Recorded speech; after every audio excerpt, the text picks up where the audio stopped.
I want to talk about 1988 was a fantastic year for horror movies. You had Child's Play, you had Return of Michael Myers, you have the big ripoff of Nightmare on Elm Street, Bad Dreams, Yeah. The Brain. If you want to go back to the list of 1988 horror movies, it was a fantastic year.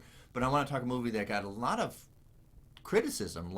It was a flop when it came out, but now it gets a lot of accolades, and it is The Blob. Yeah, a film that really, when we talk about horror remakes, doesn't ever really get brought up in that conversation of some of the greats. No. But every time that you put a list down online, someone's going to comment and be like, "Dude, you forgot The Blob."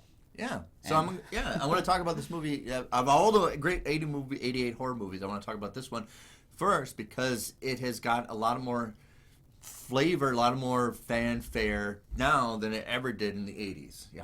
So right. Let's talk about the reasons why and talk about why people like it better now than they did before.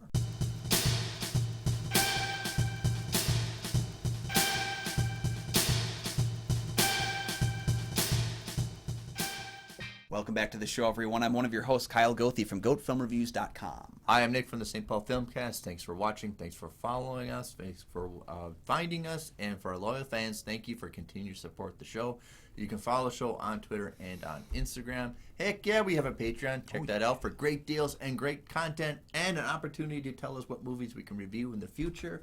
Both Kyle and I are members of the Minnesota Film Critics Alliance. Check out that webpage for critics' reviews as well as ours. And today we're going to talk about another 80s remake of a 50s horror movie. It is The Blob.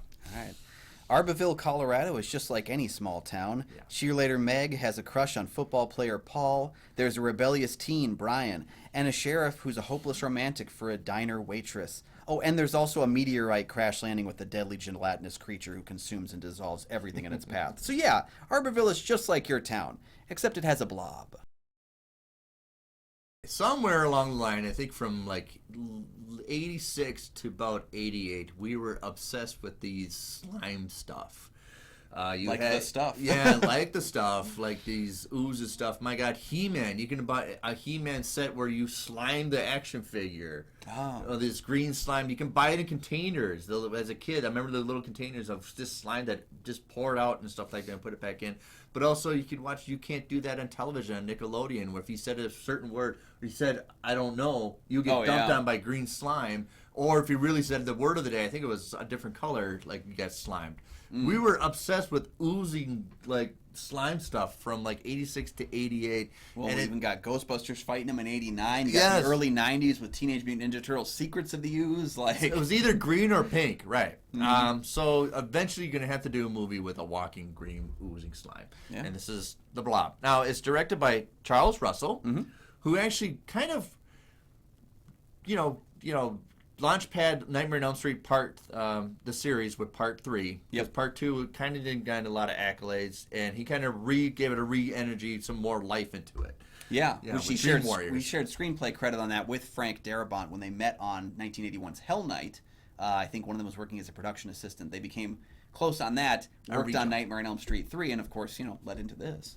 Yeah, and he eventually go on to do The Mask, Eraser, which is kind of a sleeper action movie with Arnold Schwarzenegger. I saw the movie in a theater. Very kind of a slow pace. But then he went on to do The Scorpion King too. Yeah. So Chuck Russell, after jump-starting Nightmare on Elm Street series with Dream Warriors, I guess I kind of like Dream Warriors. Oh, Dream Warriors might be my favorite now. It is so I 80s. flip back and forth between that first one and that third one, like everyone does, seemingly. Right. It is so 80s of a movie. But then you have Kevin Dillon, who's doing his best Marlon Brando from The Wild One. It's great Kevin that we Dillon talked is about doing his best impression of a lot of things in this movie. Right, it's Matt Dillon's kid brother. But you have to talk about he has the greatest 80s mullet in movie cinema history. I think it grows over the film. I think as the blob grows, that mullet gets bigger. I have no scientific proof, but I believe so. And of course, you're a big fan of the Saw series, and we have Shawnee Smith in this. Yep. And if you don't recognize her, she's a teenager in this movie, but she would be in the Saw movie. She's the one that figured out the contraption, right? She became, spoiler alert for Saw 2, she became one of Jigsaw's apprentices. Yeah. But you had time to watch that. It's been out for 17 years. But she's years. the first one to figure out the contraption, right? Yep, she's the first one to survive, yeah. She appears in, I think, at least 4 films, but then she's credited with, appearances through pictures and flashbacks throughout the rest of the series. Rumor has it she might be in Saw 10, which is coming out this year, so who knows if we'll be seeing more of her. My big thing for Shawnee Smith, my first interaction from her, she was in the Stephen King miniseries The Stand, playing one of the craziest characters. God. Yeah. And I The didn't TV think you could series pull that one. off. Yeah. That 4-part miniseries, she plays one of these crazy people after the apocalypse who's trying to get some from Rob Lowe's character, but she's also an incredibly emotionally abusive person who's just got hardcore PTSD from the apocalypse. God, I love her in that film, and I told her about that when I met her a few years ago. I love her in Saw, but I really loved her in The Stand.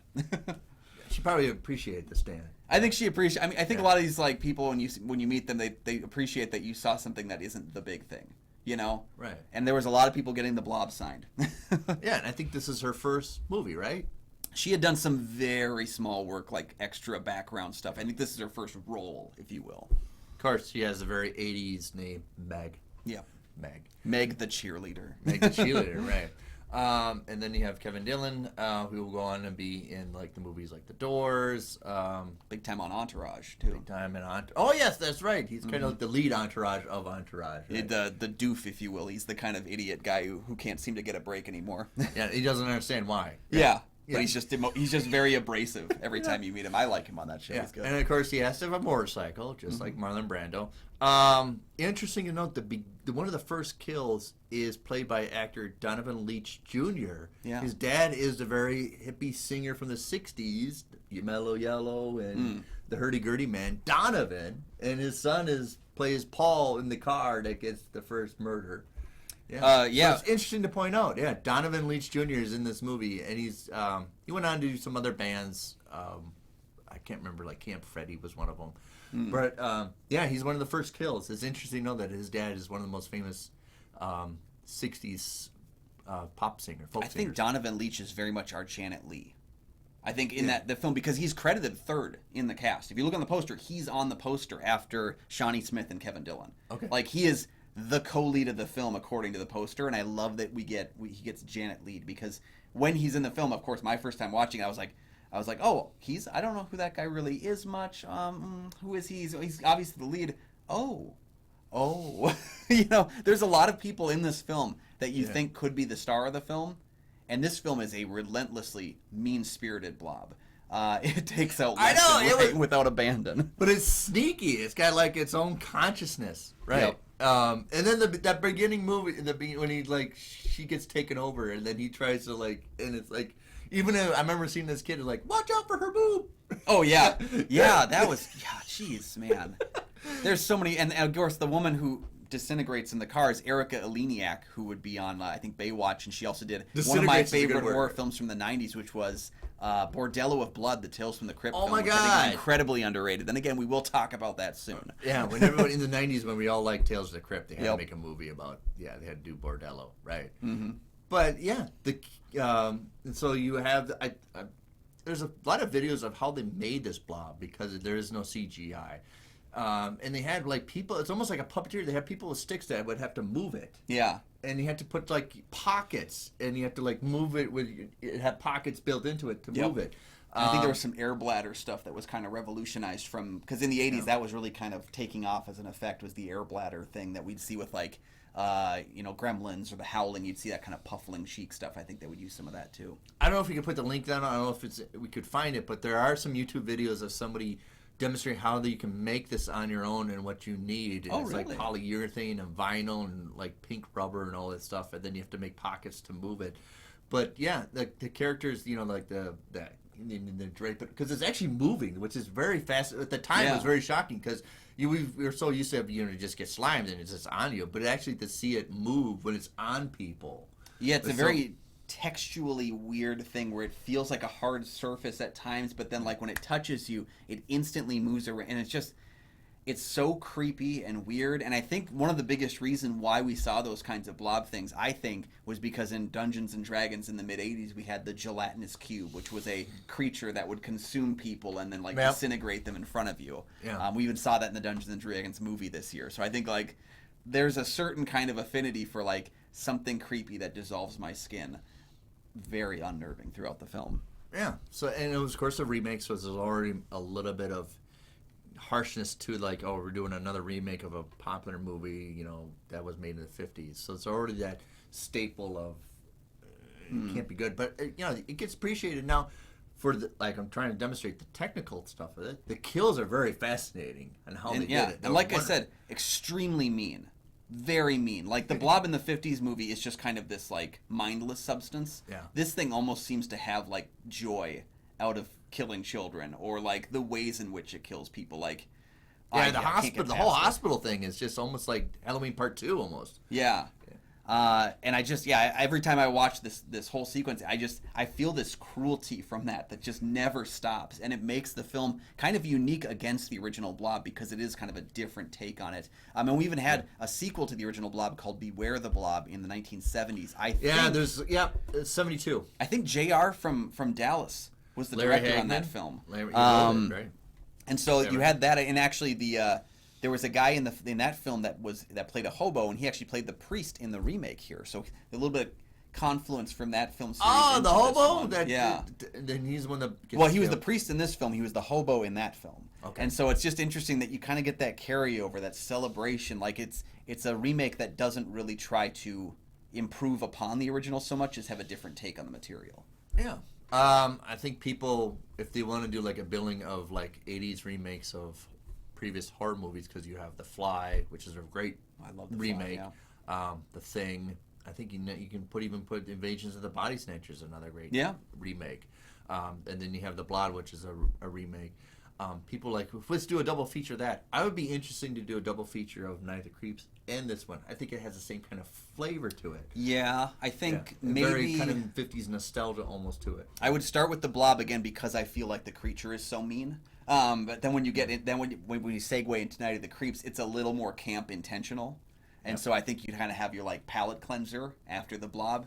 Those two would be kind of fun, and I think again like the fact that The Blob gets so mean spirited kind of makes it tough because all those remakes you mentioned, Invasion of the Body Snatchers, The Thing, The Fly, they're in a lot of ways they're really hard. They're not campy remakes. They're really hard edged. They're a bit disturbing. And so doing two of those back-to-back would be kind of difficult, I think, because they're very draining. Yeah. All right. So up next, of course, is our review of the cult class. We could call it a cult class. I think we can, yeah. So when this came out, I was just starting 5th grade, and we were already getting bombarded with horror movies. And to realize they're making a movie at just this walking piece of ooze was kind of silly to us. It's like, really, you're going to take this serious? Because it's not like an entity. It's not like a human kind of person, kind of like we got with Jason, with Freddy, and Child's Play and all those stuff. We don't really have a person coming after us. It's almost just like a godless thing. So we didn't take it serious. Remember the commercial to advertise it? I always remember was the sink thing. Like it's almost like burping. Like, it expands, and then it goes, go see The Blob, and all this. It's like, it's pink. It's like, I never took it really serious until somebody's like, no, just watch it with me. That it's actually the kills were fantastic. I was like, whoa, this is actually interesting, because I think I watched it at the same time I watched Maximum Overdrive, and we try to compare which kills are better. Well, if you're gonna say something good about Maximum Overdrive, it's gonna be the kills. It's one of those, I had one of those when I was a kid, watching these movies. But I have a great appreciation now of it than I do back then, because I just didn't, it's pink, and we as a kid like it's silliness. But I know the enhancement of it is when the scientists come over, and you have their lit below. And it's a little more foreboding of them. You're like, don't take them serious. Why? Well, the lights in their suits are down here, and they get this very almost like they're above a lamp, like we're spooky. Yeah. And I think full disclosure, I do think I still prefer the 50s Blob. I think it's just kind of like. Maybe it's nostalgia for me, the one I've seen the more times, the one I've kind of, I remember those elements to it. Maybe this one eventually will overtake it, but I do think if I had to say things that I don't think work as well in the remake, because I want to get those out of the way so I can say the things I love, I don't necessarily think the reconfigured origin of the Blob as it pertains to how the U.S. government works, I don't know that that works as well as was intended. It's admirable that they tried it. I don't know that it works as well for me. And I also don't know that the religious angle of the finale really works for me. Again, admirable that they tried this whole weird thing with the deformed priest and the jar. It's admirable. I don't think it works all that well. But that stuff all aside, I have so much fun watching this movie. I know. I think if you're if you love horror movies, if you're centered on horror films, before all the other films, I think you kind of enjoy this movie. And it's very cynical. Yeah. It's very cynical. There is really kind of like there's no hope to it. Even when you think like they're coming in to help, they're not coming to help. Yeah. Yeah. And not only that, it's just cynical in the way that it puts the characters in situations, because normally in any other kind of this is kind of a disaster film. In any other disaster film, you get these people that are they're stuck in a situation and the viewers are like, how are they going to escape? And all of a sudden they look up and they see like the ladder rung. But in this one, you have Candy Clark playing the diner waitress. She goes inside the place to place a phone call. It surrounds her, and we're like, how is she going to get out? Oh, you're not even giving her a chance. You're not even giving her an option to get out. It's just going to crush. And that's, I think, what makes those deaths so painful and so unnerving, is that they don't have a chance. Yeah, it's a little bit of a slice. What I'm saying is 80s looking back at 50s. It's a little more slice of the cynicism.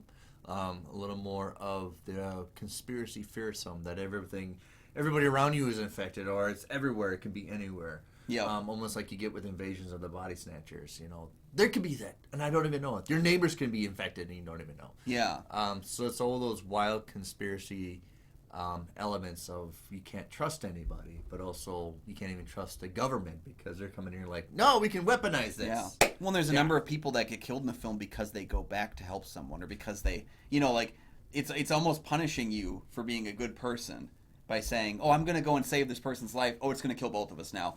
I always think to myself, like, I love Jeffrey DeMunn, who plays the sheriff. He was on The Walking Dead. He's my in, God, like, thanks for bringing him up. He's in every Frank Darabont movie somewhere. I love him in this movie, but it's just like, and I think not seeing his death scene feels a little like, man, I would have loved to have seen it just because I love the actor so much.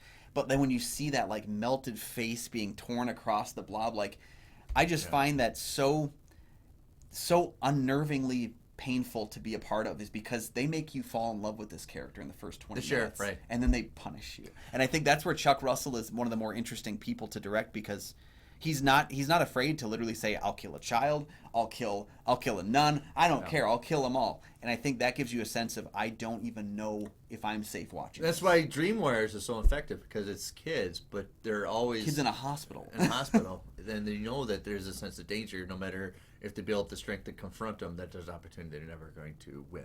Yeah, like, I think he taps into a certain level of really harsh cynicism, really harsh depression. Because with that film and with this one, I mean, when you I remember the motorcycle motorcycle scene in the sewer, and then they like we have to go back. I remember watching this kid like, "There's no way, you're done for," just like everybody else. And then the escape just being out of luck, slightly on the side. Out of luck. And I tell you, that Blob would have grabbed that mullet so hard. He would eat the mullet first, right?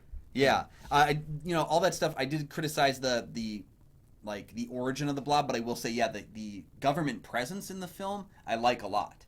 I just don't really like the explanation for the Blob. But Joe Seneca, who plays Dr. Meadows, I think he rides this perfect line of trustworthy, untrustworthy, constantly throughout the film. Because when he first shows up, he seems like your grandfather. He's here to help you out, buddy. Kids, you're in a jam. I'm here to help. Yeah, and then he's like, also, I can't let you leave. And it's like, oh no. Just that deflating. And I think that's what Chuck Russell does well, is he gets your hopes up and then he crushes them.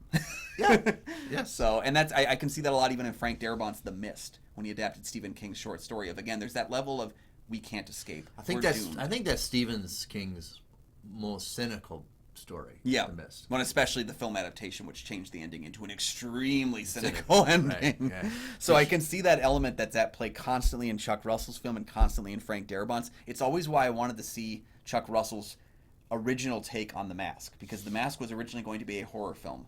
And then when they got Jim Carrey in the role, it kind of started leaning into comedy. I would have loved to have seen Chuck Russell's horror take on The Mask. Yeah. Because it would have been super cynical. Side note, it's The Mask of Loki. Yeah. Yeah. And that wasn't it the original title, The Mask of Loki or something like that? Maybe, yeah. I know Loki shows up in the sequel to The Mask. I'm better left unsaid on that one. Right, yeah. So I think if you love 80s horror movies, I think it's one of those you have to check out to see. It's interesting because it's an outlier. It's not one of those that just it's not a slasher. Mm-hmm. And it's very cynical. There's really kind of no hope at the end. There's no really kind of the final girl that we're looking for. It's one of those like a disaster movie that everybody is subject to being killed. and whether out of luck, chance, or you have a great mullet, you're going to survive. Yeah, and what I told people was like, this feels like if Jason Voorhees was a disaster film. Because it is kind of a slasher, and it is kind of a disaster film. And it works with both those levels so equally. One thing I'll say about it is, you're right. When people hear The Blob, they think goofy, they think silly, they think weird. And they probably think that because of the 50s film. Yeah. But I will say this. My wife, her take on horror, I'm very much, I don't get scared by stuff anymore. So I like crazy horror. I like exciting I like the kills stuff. in this. Yeah.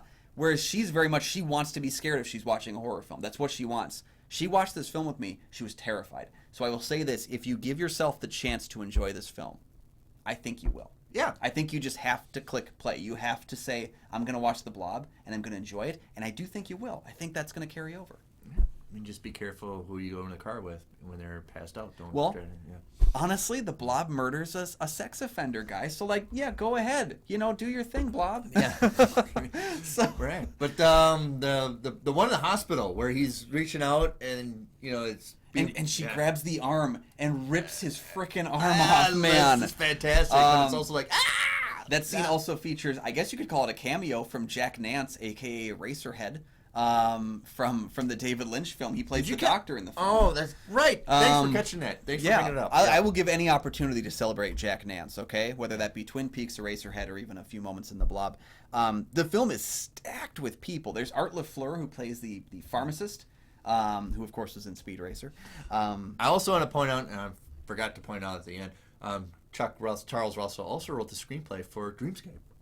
That's right, yeah. Which might have gotten We're never him gonna get away Dream from Warriors. Probably got him Dream Warriors. Probably got him Dream Warriors from Dreamscape, yep. Yeah.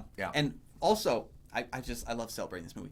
Bill Moseley appears as one of the scientists in the suit at the end of the film, the one who's freaking out. Which we thankfully just got Bill Moseley a little bit in this film because of him being in Texas Chainsaw 2, which was because he actually made a film. If you don't follow Bill Moseley on social media, you're missing out. Oh, it's the absolute best, man. He's a gem on social media. Yep. Follow, yeah. One of the strangest careers. We may have to just track a Bill Moseley fest because he actually was the killer in the third Silent Night Deadly Night. He had his brain exposed in this weird contraption. I love Bill Moseley. Yeah, he's done fantastic stuff, but he's also a gem on social media. He's great on social media. If you're a horror fan and you're not following him, you're doing yourself a disservice because social media is a freaking nightmare without him.